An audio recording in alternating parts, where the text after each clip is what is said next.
Heavy ఉంటుంది.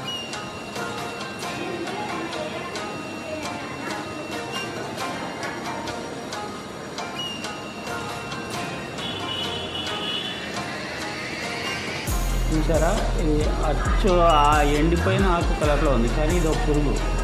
చూసారా, ఇది మా విండోలోకి వచ్చి అలా చెట్టు నుంచి వచ్చి వాలింది. చూసారా ఎంత ఇది బాగుంది. ఒకసారి తిప్పండి, అది వెళ్ళి అలా దేని అతుక్కుంది కదా, ఆకులన్నీ తినేసి ఆకు కలర్లో ఇక్కడ ఇదే కలర్ వచ్చేస్తుంది. చూసారా, అదండి బయట పారేస్తున్నాం, ఎందుకంటే ఇది వేటిని చంపకూడదు అని జాగ్రత్త. ఇలా చాలు మేము వీడియో తీసుకున్నాము, బాగా పనికొచ్చాయి. ఒక జంప్